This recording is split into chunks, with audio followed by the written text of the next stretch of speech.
master, once a failed teacher, coming back as a real master.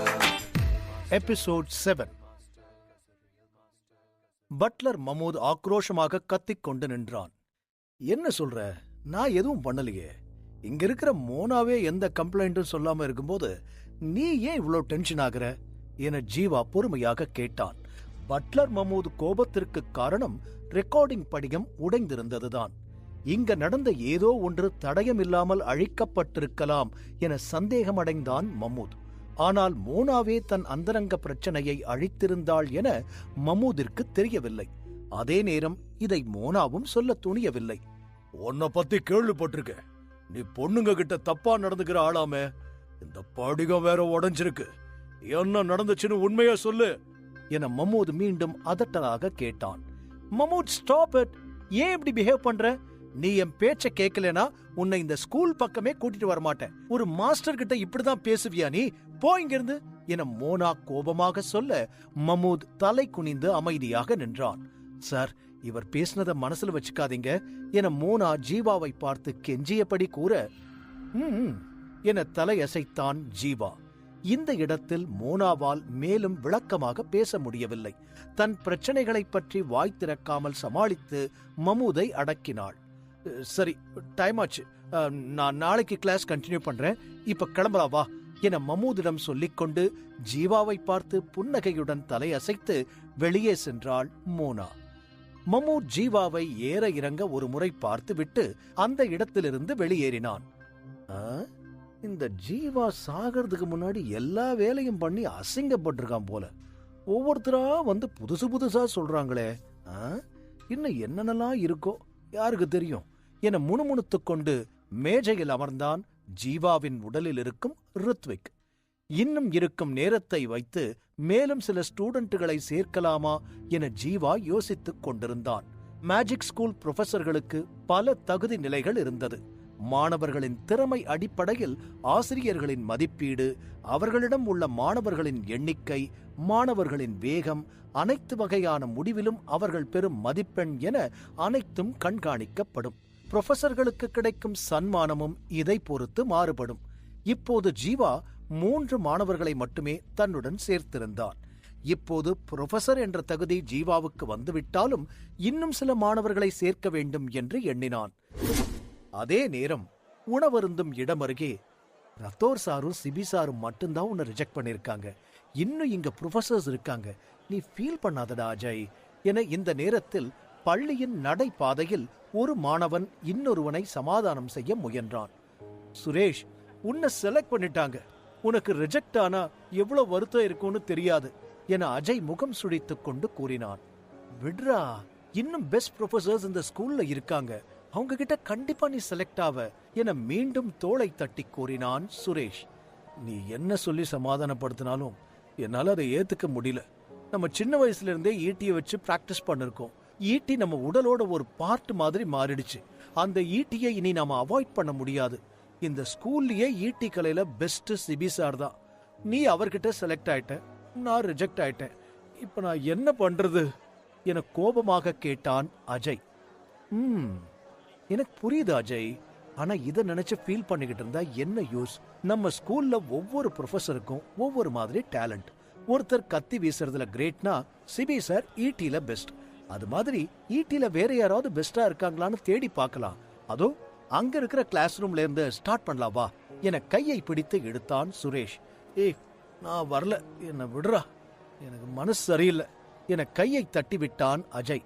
டேய், நான் சொல்றத கேளு ப்ளீஸ். ஒருவேளை நம்ம தேடுற மாஸ்டர் அங்க இருந்தா வா போய் பாப்போம் என மீண்டும் கைப்பிடித்து இழுக்க அஜய் எதுவும் சொல்லாமல் பின்னால் சென்றான். இருவரும் ஒன்றாக ஒரு வகுப்பறைக்குள் நுழைந்தனர். அங்கே ஜீவா ஸ்டூடெண்டை சேர்க்க என்ன செய்வது என்று ஆழ்ந்த யோசனையில் இருந்தான். ஹாய் சார், உங்களை பார்த்ததுல மகிழ்ச்சி என அஜய் சுரேஷ் இருவரும் தலை குனிந்து ஒன்றாக கூறினர். பார்வையை அவர்கள் பக்கம் திருப்பிய ஜீவா மெல்ல புன்னகைத்து என தலையசைத்துவிட்டு, நீங்க ப்ரொஃபஸரை தேட வந்திருக்கீங்களா என ஆர்வமாக கேட்டான் ஜீவா. எஸ் சார், இது என்னோட தம்பி அஜய். நல்லா ஈட்டி வீசுவான். இவன் கூட போட்டி போடுற அளவுக்கு இவன் வயசுல யாரும் இல்ல. நீங்க தான் என சுரேஷ் சீரியஸாக சொல்லிக் கொண்டிருக்க, டேய் இங்க வா ஒரு நிமிஷம் என மெதுவாக சுரேஷ் கையை பிடித்து இழுத்து, சுத்தி கொஞ்சம் இந்த கிளாஸ் ரூமை பாரு, ரொம்ப சின்னதா இருக்கு.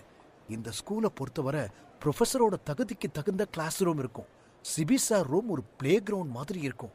ஆனா இந்த ரூம்ல மொத்தமே ஒரு 10 பேர் தான் உட்கார முடியும். இங்க வந்து நான் என்ன பண்றது என கடுப்பாக காதில் கிசுகிசுத்தான் அஜய். ETVS ஸ்டார்ட் பண்ணுங்க, நான் பாக்குறேன் என ஜீவா அவர்கள் பேசிக் கொண்டிருப்பதை கண்டுகொள்ளாமல் அமைதியாக கூறினான். அஜய், நான் சொல்றத நல்லா கேளு. நாம இங்க இழக்க போறது எதுவும் இல்ல. ஜஸ்ட் ட்ரை பண்ணி பார்க்கலாம். இந்த ப்ரொஃபசர் ஒத்து வரலனா விட்டுறலாம் என சுரேஷ் சொன்ன பின் அஜய் தலையசைத்து ஈட்டி வீச தயாரானான். அஜய் தன் காலை பின்னோக்கி வைத்து பல தனித்தனி ஈட்டியின் பாகங்களை ஒன்றாக இணைக்க ஒரு நீண்ட ஈட்டி அஜயின் கையில் பளபளப்பாக மின்னியது. ஈட்டியின் மீதுள்ள கூர்மையான முனை கத்தி போல இருந்தது. நிலத்தில் ஈட்டியை வேகமாக குத்தி நிறுத்த பெரும் ஒலியை எழுப்பியது. அந்த அறையே கிழிவது போல் சத்தம். காதை பிளந்து காற்று சுழன்றடித்து வீசியது. ஜீவா புன்னகைத்து தன் கைகளை கட்டிக்கொண்டு நடக்கும் காட்சியை ரசிக்க ஆரம்பித்தான். அஜய் பார்க்க அவ்வளவு வலிமையானவனாக இல்லை என்றாலும் ஈட்டியை சுழற்றிய வேகம் அவன் வலிமையை காட்டியது. அஜய் நினைத்தது போல் ஈட்டிதான் அவனின் பலம் என இந்த நிகழ்வே எடுத்து காட்டியது. அஜய், உன் திறமையை காட்டு என அருகில் இருந்த சுரேஷ் உற்சாகமாக சியர்ஸ் செய்ய, அஜய் ஈட்டியை தலைக்கு மேல் சுழற்றி காற்றை அதனுடன் சூறாவி போல் பரவவிட்டு வேகமாக நிலத்தில் ஓங்கி அடித்தான். நிலம் பிளப்பது போல் ஒரு மாயத் தோற்றம் உருவாகி காற்றில் ஒரு பெரும் ஒளி பரவி எதிரிலிருந்த பாறை தூணில் பட்டதும் தூண் அதிர்ந்து 110 என்ற எண் தோன்றியது. இதை யாரும் சாதாரணமாக செய்ய முடியாது. கேட்டகரி 1 ஃபைட்டர்களின் உச்சம் என்று கூட சொல்லலாம். சார், என்ன சொல்ல விரும்புறீங்க? I'm waiting for your opinion என ஈட்டியை செங்குத்தாக பிடித்தபடி பதட்டமோ சோர்வோ இல்லாமல் நிமிர்ந்து நின்று கேட்டான் அஜய். அஜய் நினைத்தது போல் ஜீவாவும் தன் கண்களை சிமிட்டி அவனை பாராட்டுவது போல் பார்க்க மன நிறைவுடன் தலையசைத்து பெருமூச்சு விட்டு கைகளை தளர்த்தினான் அஜய். பின் மெல்லிய புன்னகையுடன் சுரேஷிடம் திரும்பினான். என்ன ரொம்ப எமோஷனல் ஆயிட்ட போல? நைஸ் எஃபர்ட் என சுரேஷ் சொல்ல தலையசைத்து மீண்டும் தன்னை விட உயரமான அந்த ஈட்டியை பல சிறு பாகங்களாக்கி முதுகில் சொருகினான் அஜய். இவை அனைத்தையும் பார்த்து கொண்டிருந்த ஜீவா தன் கண்களை மூடினான். டெஸ்டினி புக் திறந்தது. டேட்டாக்கள் எழுத்துக்களாக தோன்றி மறைய, நீ ஒரு பெண்ணால பாதிக்கப்பட்டு அவமானப்பட்டிருக்க, நீ இன்னும் அதை மறக்கல என ஜீவா தீர்க்கமாக அஜயை பார்த்து கூறினான். இதை கேட்ட அஜய் முகம் இருண்டது. எனக்கு ஒரு பொண்ணு மேல ஆசை இருந்துச்சு, அதனால நான் அவமானப்பட்டேன். ஆனா அந்த பெண்ணுக்கும் இந்த மாஸ்டருக்கும் எந்த சம்பந்தமும் இல்லையே, அப்புறம் எப்படி கரெக்டா சொல்றாரு என அஜய் குழப்பமாக பார்த்தான். ஜீவா சொன்னது போல் அஜய் ஒரு பெண்ணின் மீது ஈர்ப்பு கொண்டிருந்தான். அந்த பெண்ணுடன் தனிமையில் இருக்கும்போது சிலரால் அவமானப்படுத்தப்பட்டான். இந்த விஷயம் சுரேஷிற்கு கூட தெரியாமல் ரகசியமாக வைத்திருந்தான் அஜய். அப்படி இருக்கையில் ஜீவாவிற்கு இது எப்படி தெரியும் என திகைத்தான். நான் சொல்றது சரிதானே என ஜீவா கேட்க அவன் அதை ஒப்புக்கொள்வது போல் தலையசைத்தான். அஜய் ஒப்புக்கொள்வதை பார்த்து, அஜய், இவர் என்ன சொல்றாரு? இது எப்ப நடந்தது என அவசரமாக அஜயிடம் கேட்டான் சுரேஷ். இத பத்தி அப்புறமா நான் உங்ககிட்ட சொல்றேன் என சொல்லிவிட்டு ஜீவாவை பார்த்து, சார், இது என்னோட பர்சனல், இது எப்படி உங்களுக்கு தெரியும்? சரி, அப்படியே இருந்தாலும் அதுக்கும் நான் ஈட்டி வீசுறதுக்கும் என்ன சம்பந்தம் என குழப்பமாக கேட்டான் அஜய். ஜீவா மெல்ல தலையசைத்து, கண்டிப்பா சம்பந்தம் இருக்கிறதுனாலதான் நான் அதை சொல்றேன் என ஜீவா சொன்ன வார்த்தைகளை கேட்டு அஜய் மேலும் குழப்பமாக பார்க்க ஜீவா மேலும் தொடர்ந்தான். உன்னோட ஈட்டி ரொம்ப பவர்ஃபுல், அதுதான் உன்னோட பலமே. எப்பவும் நீ எதை பத்தியும் யோசிக்காம களத்துல நிக்கணும். ஒரு சின்ன விஷயம் கூட எப்பேற்பட்ட வாரியரையும் தோக்க வச்சிரும். நீ ஈட்டி பிடிக்கும் போது ஒரு சின்ன நடுக்கம் இருக்கு. அந்த நடுக்கம் தான் உன் மனசுல மறையாம இருக்கிற அந்த அவமானம். அந்த சின்ன சம்பவத்துக்கு அப்புறம் உன் மனசுல சின்னதா புள்ளி போல ஒரு பயம் இருக்கு. அது இப்போ கொஞ்சம் கொஞ்சமா டெவலப் ஆகிறது நீ ஈட்டி பிடிக்கிற முறையிலேயே தெரியுது என்று ஜீவா சொல்ல, நீங்க நீங்க என்ன சொல்றீங்க? நான் ஈட்டி பிடிக்கிறத வச்சு என்ன பத்தி இவ்ளோ டீட்டெயிலா சொல்ல முடியுமா என அதிர்ச்சியாக கேட்டான் அஜய். ஜீவா சொன்னது போல் அஜய் ஒரு காலத்தில் எந்த பயமும் தயக்கமும் இல்லாமல் ஈட்டி வீசினான். ஆனால் இந்த சம்பவத்துக்கு பின் கூச்சமும் தயக்கமும் அவனை துரத்த ஆரம்பித்தது. ஜீவாவின் துல்லியமான கணிப்பை பார்த்து அஜயும் சுரேஷும் அப்படியே உறைந்து நின்றனர். ஜீவாவின் கண்களில் உள்ள ஒரு இனம் புரியாத வலிமையை இருவராலும் உணர முடிந்தது. மேஜிக் ஸ்கூலில் உள்ள பல ஆசிரியர்களில் ஜீவா தனித்துவமாக தெரிந்தான். இதற்கு முன் அஜய் மாணவராக சேர நினைத்த புரொஃபசர் சிபி கூட அஜயின் சிறு கை நடுக்கத்தால் தான் அவனை நிராகரித்தார். இதற்கான காரணத்தை அஜய் கேட்டும் புரொஃபசர் சிபியால் சொல்ல முடியவில்லை. அப்படி இருக்கையில் ஜீவா இதை செய்திருப்பது சாதாரண விஷயம் இல்லை என இருவரும் உணர்ந்தனர். ரொம்ப யோசிக்காதீங்க, இது சாதாரண விஷயம்தான் என ஜீவா சைகை செய்து இயல்பாக கூறினான். இருவரும் கண்களை சிமிட்டி ஜீவாவை பார்க்க, நீ ஈட்டி வீசுறது உன் மனசோட பிரதிபலிப்பு. உன் மனசு சரியா இல்லைனா உன்னால ஈட்டியும் சரியா வீச முடியாது. உன் மனசு சொல்றத உடம்பு கேட்கணும். இதுல ஏதோ ஒண்ணு மிஸ் ஆனாலும் உன்னால சரியா பெர்ஃபார்ம் பண்ண முடியாது. இது ஈட்டி வீச மட்டும் இல்ல, எல்லாத்துக்கும் பொருந்தும். இதை கேட்ட அஜய் மட்டுமல்ல, சுரேஷும் வாயை பிளந்து கொண்டு பார்த்தான். சார், எப்படி இவ்ளோ அக்யூரேட்டா சொல்றீங்க? என்னால முழுசா இதை நம்ப முடியல. நான் ஈட்டி வீசுறேன், என்ன பத்தி உங்களால கரெக்டா சொல்ல முடியுமா என கேட்ட சுரேஷ் காத்திருக்காமல் உடனே ஈட்டியை எடுத்து வேகமாக சுழற்றினான். உண்மையில் அஜயை விட சுரேஷ் சிறந்தவன் என்று சுலபமாக சொல்லிவிட முடியும். புரொஃபசர் சிபி சுரேஷை தேர்ந்தெடுத்ததில் ஆச்சரியமில்லை என்பது போல் சுரேஷ் ஈட்டியை மிக நேர்த்தியாக சுழற்றினான். காற்று சூறாவளி போல் சுழன்று அவர்கள் முன் நிற்க, பின் நிதானமாக ஈட்டியை பிடித்து நிமிர்ந்து நின்றான் சுரேஷ்.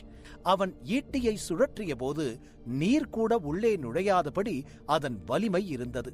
இருந்தாலும் அதில் குறையில்லாமல் இல்லை. தனக்கு நேராக நின்ற சுரேஷை பார்த்து, உன்னோட ஸ்டொமக் ரொம்ப வீக்கா இருக்கு, இன்னைக்கு உனக்கு பயங்கர லூஸ் மோஷன், அதனால கொஞ்சம் பெர்ஃபார்மன்ஸ் மிஸ் ஆகுது என்று அமைதியாக கூறினான் ஜீவா. இதை கேட்ட சுரேஷின் கைகள் நடுங்கியது. இந்த ஈட்டியை வச்சு இத கூட உங்களால சொல்ல முடியுமா என்று ஆச்சரியமாக கேட்டான் சுரேஷ். ஜீவா சொன்னது போல காலையில் தீவிர வயிற்றுப்போக்கு இருந்தது. இருந்தாலும் புரொஃபசர் சிபி கூட கண்டுபிடிக்காத அளவிற்கு வலிமையாக ஈட்டி வீசினான். இறுதியாக புரொஃபசர் சிபியால் தேர்ந்தெடுக்கப்பட்டான் சுரேஷ். சார், என்னால எதையும் நம்ப முடியல. இந்த ஸ்கூலோட பெஸ்ட் புரொஃபசர் சிபி சார் கூட இத சரியா சொல்லல. நீங்க எப்படி ஹார்ட்ல இருந்து ஸ்டொமக் வரைக்கும் அக்யூரேட்டா சொல்றீங்க? உங்களுக்கு இருக்கிறது கண்ணா இல்ல மாயா கண்ணாடியா என சுரேஷ் ஆச்சரியமாக கேட்க, அதே ஆச்சரியத்தில் அஜயும் அருகில் நின்றான். ஜீவா மெல்ல சிரித்துக் கொண்டு, நான் உங்களுக்கு கைட் பண்ணணும்னா நீங்க 2 பேரும் என்கிட்ட ஸ்டூடெண்டா சேரணும் என ஜீவா இந்த சந்தர்ப்பத்தை பயன்படுத்தி இருவரிடமும் கூறினான்.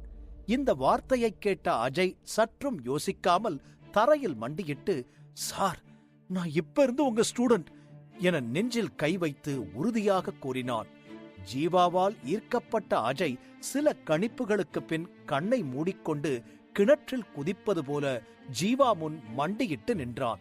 ஜீவா ஐடி கார்டை எடுத்து நீட்டி ஒரு சொட்டு ரத்தத்தை விட அஜயும் ஒரு சொட்டு ரத்தத்தையும் சிந்தி அவன் பந்தத்தை உறுதி செய்தான்.